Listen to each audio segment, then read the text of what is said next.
What's up, dudes? It's Molly. I've just been working, channeling, and the download message just came in. I haven't even brushed my hair yet. It's 9:47. So we have a big lesson today that Spirit wants to learn to help us through our spiritual awakenings. This one is going out to all the scapegoats of a family. So if you've ever been the scapegoat of the family, if it's ever been kind of your role to settle the energy, it's always kind of been your fault.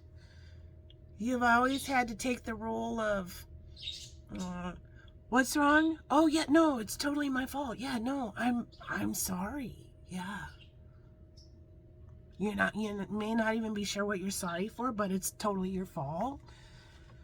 And then you get into this dynamic within your family where each person takes a role in the family, and the scapegoat gets all the bullshit just thrown upon them. And that happens because it's easier for people who are in a low vibration, maybe doing narcissistic type things, to live in their own delusion and convince themselves it's all that other person's fault, rather than to do any sort of self-reflecting and have to accept responsibility for their own behavior. And so that's a very toxic trait, but unfortunately it's a very common thing that happens within families. And then when you grow up as an adult, if you were the scapegoat of your family, you can often become a mark for people. And this is also people who may have grown up without like that mother connection, like a mother cord. If you had a narcissistic mother, an absent mother, you didn't have a mother, something like that, you could, and if you're a masculine energy, you could be a very easy mark for a lizard lady narcissist. Yeah, because a lot of times these type of people are very empathetic, and there's something about your inner child or your teenager within that has this yearning kind of trauma, and that reptiloid will pick up on it and they'll exploit the shit out of it. And so you tend to fall into these patterns that you were trained since birth to fall into. And it's that person treats me like total shit, but I'm a good person with love, valor. I'm a knight. I believe in like good things. I believe in doing the right thing. So I'm just gonna let them have their tantrum, and then I'll clean up the mess. Yeah, no, it was all my fault, even though you're fucking fully freaking out. No, it's all I take full responsibility. And then that person continues to be able to have tantrums, act out on you, breadcrumb you, be really mean to you. Yeah. And then in their own delusion, yeah, well, they're entitled to act that way. And then if you still stick around, that shows how much you love them. Yeah, they win. It's called supply. Supply is another word for attention. All right? So what Spirit wants us to, so like a mark, it's almost like a con artist will see a mark. And Spirit wants us to protect ourselves. And knowledge is the key to freedom. And once you learn about this, you can identify. You're like, oh my fucking God, there it is. Like, Molly and Spirit just taught me about this, and there it is. I can identify this narcissistic behavior. Yeah, I'm gonna stay away from that fucking weirdo. Like, where before you didn't know. So what Spirit wants us to learn about is there's this wonderful clip called Unrequited Love is Bullshit. And we're gonna learn about that, how unrequited love is bullshit. And it's about how a narcissist will attach kind of a trauma bond, a binding thing to you. And then they'll treat you like shit. And it will kind of activate this core trauma wound that you had inside from falling into that scapegoat mentality, where it's like, I need to prove to this person I'm not what they think I am. I need to, and that person will exploit the shit out of me. And then you will be very unsettled because that person doesn't like you.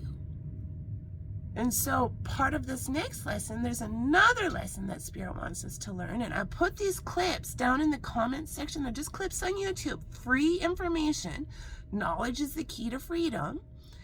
I'll put them down in the comment section. And then the next clip, I'll put 2 of them, where we have, it's kind of a galactic father energy. These are all galactic father energies that are coming in, these masculine energies that are explaining. But the way they're in the unrequited love is bullshit. He's talking about kind of like the woman being the desperate one and the man like doling out like little bits of time. Yeah, it can go either way. That whole message, either way or however you identify. So we might get stuck in a narcissistic rut thing where they triangulate, where they say, no, well, you're not invited. Anybody else can come but you. No, we're going to Candyland. Yeah, I know you love candy, but you are absolutely not going to be invited to Candyland. And I'm going to take a picture of myself at Candyland with everybody but you. And I'm going to rub it in your face on social media that everybody got to go but you.